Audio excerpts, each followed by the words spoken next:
Hello everyone, स्वागत है आपका। हम लगातार आपके लिए क्लासेस ले रहे हैं वर्ग 2 की शिक्षक पात्रता परीक्षा वर्ग 2 के लिए। आज आपके लिए नेक्स्ट क्लास आज होने जा रही है जो हम इंटेलिजेंस, टाइप ऑफ इंटेलिजेंस पर बात करेंगे। तो बुद्धि के प्रकार, टाइप ऑफ इंटेलिजेंस की बात करें तो बुद्धि के कितने प्रमुख सिद्धांत हैं, उनकी थ्योरी क्या क्या है। पहली जो बात करेंगे एक कारक सिद्धांत। मैं आज आपको 3 या 4 प्रकार के सिद्धांत बता रहा हूँ, अच्छे तरीके से ध्यान से देखिए। एक कारक सिद्धांत, एक कारक मतलब जहाँ पर फैक्टर जो होगा या तत्व जो होगा बुद्धि के लिए जिम्मेदार, उसे एक माना गया है। किसने दिया? अल्फ्रेड बीने। ठीक है, बीने से आप ध्यान रखोगे, बीने मतलब बिना, बिना वर्ड से याद रखिए। बिना मतलब वो किसी और के बिना नहीं, वो बोला मैं अकेला ही रहूँगा, बिना मतलब अकेला रहना। तो अल्फ्रेड बीने नाम से याद रखिए, बीने मतलब अकेले रहना। हम बोलते हैं ना किसी के बिना रहना, किसी के बिना रहना मतलब वो अकेला रहना चाहता है, तो अकेला रहेगा तो एक रहेगा। तो एक कारक सिद्धांत किसने दिया? अल्फ्रेड बीने ने। तो इसका सीधा सा फंडा है, क्या होता है एक कारक सिद्धांत मतलब इन्होंने बोला कि भाई बुद्धि के लिए जितने भी जिम्मेदार तत्व हैं वो हमारी केवल एक बुद्धि जो मानसिक तत्व है वही जिम्मेदार होगा, उसे बोला इन्होंने एक कारक सिद्धांत। तो बुद्धि के लिए जिम्मेदार तत्व एक ही होता है। उन्होंने बोला अल्फ्रेड बीने ने इस सिद्धांत में कि अगर कोई व्यक्ति किसी काम को जितने अच्छे से कर सकता है वह व्यक्ति किसी काम को और अन्य कामों को भी उतने ही अच्छे से कर सकता है। पर यह सिद्धांत जो हम कह सकते हैं यूनिवर्सल सिद्धांत नहीं है। ठीक है, इस सिद्धांत को ज़्यादा व्यापक तौर पे नहीं मान्य किया गया, क्योंकि ऐसा देखा गया है प्रायः कि मान लो कोई भी अगर कोई बच्चा है अगर इंग्लिश में अच्छा है तो वो साइंस में अच्छा हो, इसकी कोई गारंटी नहीं है। तो अल्फ्रेड बीने का आपको ध्यान रखना है एक कारक सिद्धांत। दूसरा है द्विकारक सिद्धांत। देखिए ये स्पीयरमैन ने दिया। स्पीयरमैन ने 2 प्रकार के सिद्धांत दिए, द्विकारक भी और त्रिकारक भी। ठीक है, आपको एग्जाम में द्वितत्व और त्रितत्व ये भी देखने को मिल सकता है। ठीक है, 2 फैक्टर और यहाँ पर 3 फैक्टर है।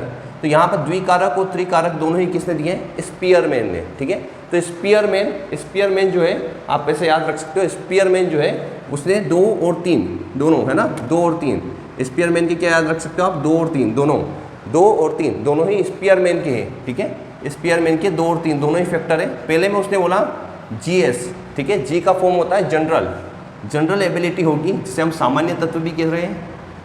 जनरल एबिलिटी या सामान्य तत्व वो होगा G फैक्टर। और S मतलब specific factor, special factor, specific factor, जिसे हम क्या बोलते हैं? विशिष्ट तत्व। ठीक है, तो 2 प्रकार के तत्व कहे इन्होंने द्विकारक सिद्धांत में, एक G फैक्टर होगा और S फैक्टर होगा। क्या मतलब होते हैं G और S के? देखिए सामान्य तत्व क्या होगा? जनरल फैक्टर, सामान्य तत्व ऐसे तत्व होते हैं जो जन्मजात हमारे अंदर पाए जाते हैं बुद्धि को लेकर। ठीक है, इनका डेवलपमेंट जितना अच्छा होगा उतना ही हमारी बुद्धि उतनी ही शार्प होगी, उतने ही जीवन में सफल होने के चांसेस रहते हैं। पर सामान्य फैक्टर जन्मजात होते हैं, मतलब हर एक के अंदर होगा, बस वो डेवलप कितना हुआ उस पर डिपेंड करेगा। पर ये जन्मजात होते हैं, वो सभी के अंदर होते हैं। माना गया है स्पीयरमैन के द्वारा कि यह केवल एक होता है, पर अलग अलग व्यक्तियों के द्वारा के अंदर ये अलग अलग या भिन्न रूप में पाए जाते हैं। इन्हें कहेंगे हम सामान्य तत्व। पर विशिष्ट तत्व कौन से होते हैं? जो यहाँ पर जन्मजात ना आके हमने अर्जित किए हैं, ऐसे तत्व बुद्धि के जो हमने अर्जित किए हैं। जैसे कि कोई अगर म्यूजिक में बहुत अच्छा हो गया तो ये उसका विशिष्ट फैक्टर हो गया। कोई अगर हम कह सकते हैं गेम्स में अच्छा हो गया तो उसका गेम्स क्या हो गया? विशिष्ट फैक्टर हो गया, विशेष तत्व हो गया। अब स्पीयरमैन ने एक और त्रिकारक सिद्धांत दिया जिसमें 2-3 किसके? स्पीयरमैन के। तो 3 में उन्होंने दोनों को मर्ज करके, G और S फैक्टर की तो बात हमने की है, दोनों को मर्ज करके एक और दे दिया सामूहिक तत्व, जिसे बोलते हैं हम G। ठीक है, क्या हो गया? सामूहिक तत्व G और S का कंबाइन करके क्या बोल दिया? सामूहिक तत्व। सामूहिक तत्व में क्या हो गया? G और S दोनों ग्रुप्ड बन गए। तो ग्रुप्ड मतलब समूह में आ गए, ग्रुपिंग थ्योरी हो गई है।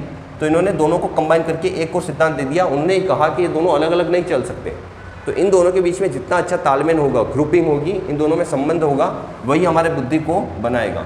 तो G और S का कंबाइन, एक कारक तो इनका G हो गया, एक S हो गया और एक G प्लस S हो गया, जिसे हम सामूहिक तत्व कह रहे हैं। 3 तत्व त्रिकारक सिद्धांत में दिए।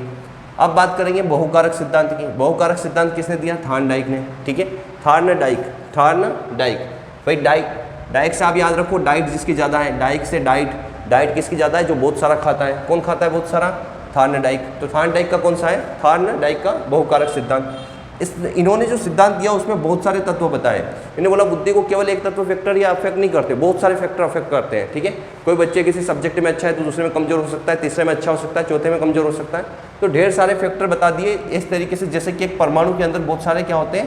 तत्व पाए जाते हैं। तो इसलिए इनके सिद्धांत को एक और नाम दिया गया आणविक सिद्धांत। ठीक है, क्या नाम दिया गया? आणविक सिद्धांत।